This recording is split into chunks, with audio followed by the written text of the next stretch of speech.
All right, so before we leave ultraviolet radiation, I want to mention a little bit more about the responses to UVA.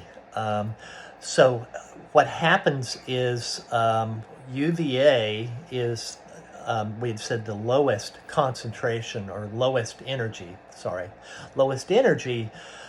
form of ultraviolet radiation. And what it does is, when it penetrates your skin and damages your skin, what your body does is you produce pigment, you produce melanin, and that's the skin color, that's the tan. And so there's this idea that it's really good to get a base tan so you're protected, because melanin does help block ultraviolet radiation. But the idea is that a base tan helps you deal with the ultraviolet radiation. But the reality is that tanning is actually an indicator that you've damaged your skin. So you shouldn't damage your skin in order to protect it. So that is how your body responds. And so I didn't want to go on from there until and that's why tanning beds, I don't know if it passed, but your book makes a reference to the fact that what are they? They're ultraviolet A. You say, yeah, expose me, and we said, what do they do? What happens with ultraviolet radiation? DNA damage, and it is the primary cause of skin cancer.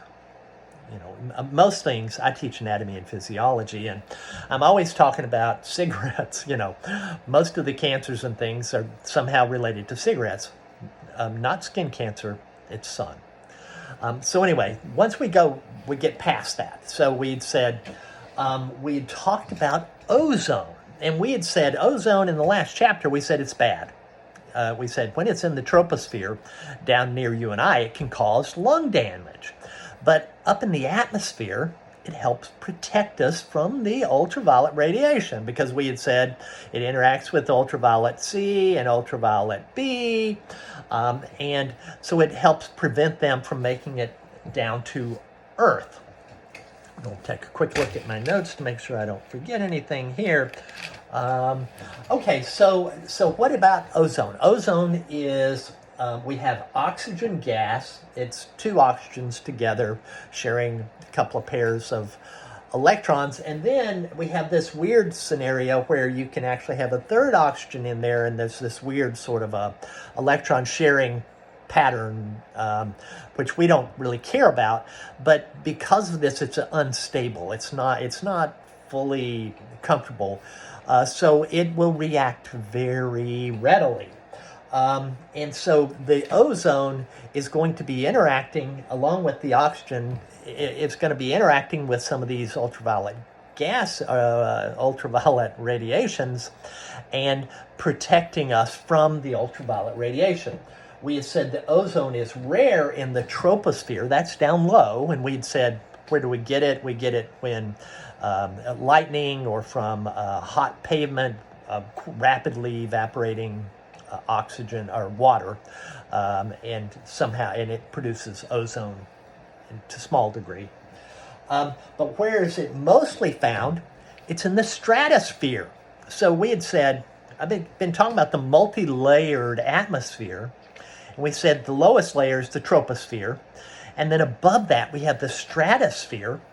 And in the stratosphere, the area from 15 kilometers up to 30 kilometers, this is where we have most of the ozone. And again, it's caused by interaction between oxygen and this ultraviolet radiation.